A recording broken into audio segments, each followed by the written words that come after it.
Assalamualaikum warahmatullahi wabarakatuh. Waalaikumsalam warahmatullahi wabarakatuh. Jamaah. Yeah. Oh jamaah. Yeah. Alhamdulillah. Alhamdulillahirabbil alamin. Allahumma sholli ala sayyidina Muhammad wa ala ali sayyidina Muhammad. Alhamdulillah jamaah, kita ketemu lagi di Islam itu indah. Boleh tepuk tangannya dong. Masya Allah, tabarakallah. Semangat belajar pagi hari ini? Semangat dong. Seperti saya semangat juga untuk ketemu lagi sama guru-guru kita yang Masya Allah sangat kita cintai karena Allah. Dan senang juga nih ketemu sama calon-calon penghuni surga. Amin ya rabbal alamin. Jamaah yang ada di rumah udah siap untuk belajar? Tapi tahan dulu seperti biasa ya, ada tayangan nih. Aku mau kasih lihat untuk jamaah yang ada di rumah, begitupun yang ada di studio juga ya. Pecat Sintayong, PSSI segera umumkan pelatih baru timnas. Coba kita lihat tayangannya, silakan. Setelah kurang lebih 5 tahun menukangi timnas sepak bola Indonesia, keputusan berakhirnya kerjasama PSSI dengan STY diumumkan langsung oleh Ketua Umum PSSI Erick Thohir di Jakarta pada Senin siang. Erick menjelaskan keputusan ini diambil setelah melalui evaluasi dan pertimbangan matang serta melihat dinamika yang terjadi di dalam tubuh timnas sejak sebelum pertandingan kualifikasi Piala Dunia 2026 Indonesia versus Tiongkok. Erick juga membantah keputusan ini diambil atas tekanan dari pihak-pihak tertentu. Astagfirullahaladzim. Kenapa? Saya sedih banget, Mas. Sedih kenapa Ibu? Pelatih ini udah banyak masyarakat yang senang. Oh gitu, jadi pas dipecat langsung sedih. Sedih. Emang nama pelatihnya siapa tadi? Nah, Bisa nggak bahasa Korea? Tak bisa. Nggak bisa. tak bisa dia, wong Palembang. Wong Palembang. Nama pelatihnya Sarang Heo. Sintayong. Cintayong. Cintayong. Cintayong. Oh bukan Sin. Sintayong. Tapi kan ini kan semua sudah dipikirkan matang-matang. Tadi katanya sudah evaluasi. Jadi kita harus menerima aja atau memang harus apa yang bisa kita lakuin Ustadz? Kita tanya dulu ibunya. Coba tanya dulu. Namanya apa? ibu siapa? Namanya siapa? Ibu Eva Ibu Eva. Dari Palembang. dari Palembang. Iya. Coba makasih Ibu banyak. perhatikan ya di tempat duduk Ibu, kira-kira sebenarnya harus kita lakuin apa kalau ada kejadian kayak gini Iya. gitu ya. Makasih ya Bu. Terima kasih Ibu. Sama-sama, Pak Ustadz. Jangan garuk-garuk kepala terus Ibu, duduk aja dulu. Ustadz tolong Ya. gimana yang harus kita lakuin Ustadz? Makasih banyak Silakan, Mas Ustadz Maulana. Sodi. Izin Habib dan Ustazah. Bismillahirrahmanirrahim. Allahumma salli ala sayyidina Muhammad wa ala sayyidina Muhammad. Masya Allah tabarakallah, hari ini kita mendapatkan kemuliaan di bulan Rajab. Allahumma barik lana fi Rajab wa Sa'ban wa balikna Ramadan. Semoga kita mendapatkan keberkahan di bulan Rajab dan Sa'ban hingga kita bisa masuk ke bulan suci Ramadan. Berbicara tentang bagaimana kita harus, tadi Mas Soni nanya, bagaimana menyikapi atau menerima keputusan apapun sekalipun banyak orang yang suka dan bangga akan kehadirannya. Inilah tadi sudah dijelaskan oleh Pak Menteri bahwa mohon izin tanpa mengurangi uang Palembang juga kan? Iya, Pak Menteri Palembang juga pas banget ini. Mohon izin tanpa menggurui, ketika ada keputusan itu pasti ada niat tulus yang baik sebenarnya. Tadi sudah disampaikan dengan penyelidikan dan sebagainya. Dan ini sudah dimusyawarakan. Memutuskan sesuatu bukan keputusan sepihak. Pasti sudah dipikirkan matang-matang. Maka harus penuh dengan keyakinan dan berlaku adil. Jangan sampai ada yang terzolimi atas keputusan itu. Maka untuk mengambil keputusan itu, satu, ada niatnya. Tapi niatnya tidak hanya sekedar niat, tapi memang dilandasi dengan sumber-sumber yang terpercaya. Niat bermusyawarah, mencari kesepakatan. Kemudian harus adanya keyakinan dan yang paling penting adalah berlaku adil. Insya Allah. Kalau mereka sudah memikirkan yang terbaik, insya Allah akan terbaik buat kita juga ya pastinya. Ustadz ya. Tidak mungkin ada orang memutuskan sesuatu yang merugikan dirinya. Tidak mungkin. Masya Pasti Allah. sudah dipikirkan teman-teman. Terima kasih Ustadz Maulana, Iya. tepuk tangannya dong. Jadi siapa pelatihnya? Sintayong. Sintayong. Itu baru sedikit ya, buka Dima ya untuk hari ini ya. Kita akan bahas mengenai rezeki nih. Siapa yang pengen dikejar-kejar rezeki coba? Angkat tangannya. Semua pengennya. Yang di rumah juga pengen pastinya. Makanya kita akan bahas di pagi hari ini. Tema kita adalah pengen hidup dikejar rezeki, amalkan ini.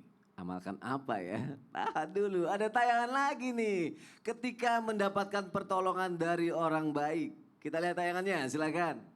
Jatuh Bib, ditolongin sama orang Bib. Betul. Apakah jangan-jangan yang menolong itu tahu amalan-amalan dikejar rezeki? Mungkin dengan menolong orang lain kita bisa dikejar-kejar rezeki. Minimal Berbuat dia baik tahu sama orang lain dapat dikejar pahala. rezeki. Minimal dapat pahala ya. Minimal dia tahu, oh nolong orang tuh dapat pahala. Kalau gitu aku mohon penjelasan Bib. Apakah bisa menjadi amalan yang dikejar rezeki Bib? Silakan Bib. Baik. Bismillahirrahmanirrahim. Assalamualaikum warahmatullahi wabarakatuh. Waalaikumsalam warahmatullahi wabarakatuh. Alhamdulillahi rabbil alamin. Allahumma salli wa sallim ala Sayyidina Muhammadin wa ala ali Sayyidina Muhammad. Izin Ustadz Maulana, Ustadz Syam, Mas Soni, ibu-ibu semuanya. Kita ini selalu diperintahkan oleh Allah Subhanahu wa taala untuk berbuat baik. Walladzina amanu wa amilus solihati. Allah Subhanahu wa taala itu mengatakan orang-orang yang beriman dan orang-orang yang beramal soleh. Seperti juga apa yang dikatakan oleh Rasul sallallahu alaihi wasallam mubaraka alaihi wa ala alihi. Nabi mengatakan ahabbun nas ilallahi ta'ala anfa'uhum linnas. Bahkan Nabi itu mengatakan orang yang paling dicintai oleh Allah Subhanahu wa taala orang yang bermanfaat dengan orang lain. Bahkan Nabi mengatakan wa ahabbul amal ilallahi azza wa jalla sururun yudkhiluhu ala muslimin. Bahkan hadis yang lain Rasul sallallahu alaihi wasallam atau terusan daripada hadis tersebut, Nabi itu mengatakan orang yang paling dicintai oleh Allah Subhanahu wa taala orang yang memasukkan kesenangan di dalam hati muslim. Orang lagi susah kemudian diselamatkan. Ini ada riwayat daripada Sayyidina Imam Muhammad al-Baqir. Beliau itu mengatakan apabila anjadihi dari Rasul sallallahu alaihi wasallam, man adkhala surura ala qalbil mu'min, siapa orang yang memasukkan kesenangan ke hati orang mukmin, maka Allah Subhanahu wa taala akan menciptakan dari sebab menyenangkan hati orang tersebut malakan yusamma surura. Maka Allah Subhanahu wa taala akan menciptakan malaikat yang bernama surur. Ketika orang ini meninggal dunia, lantas apa tugas malaikat surur ini yang diciptakan oleh Allah? Dengan sebab kita menyenangkan hati orang, kita menyenangkan hati Ustadz Maulana, menyenangkan hati Mas Soni, menyenangkan hati Ustadz Syam, menyenangkan hati ibu-ibu. Siapa saja yang kita temuin, kita senangin. Itu Allah ciptakan malaikat bernama surur. Nah, apa tugas malaikat ini?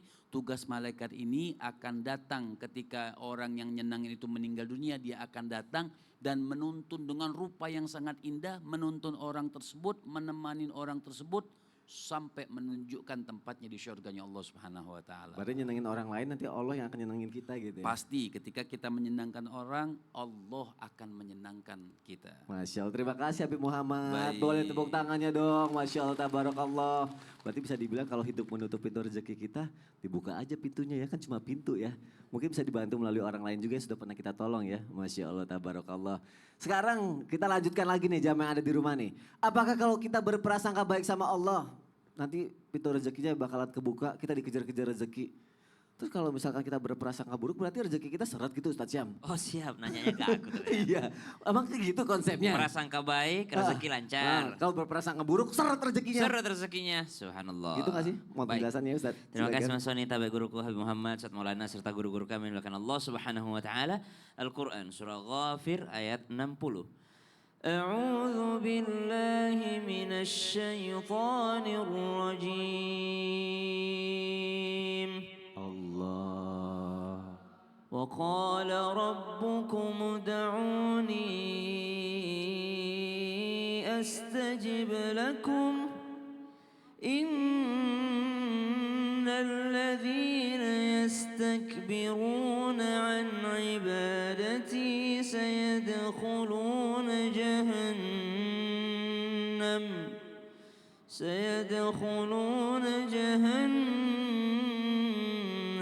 داخرين.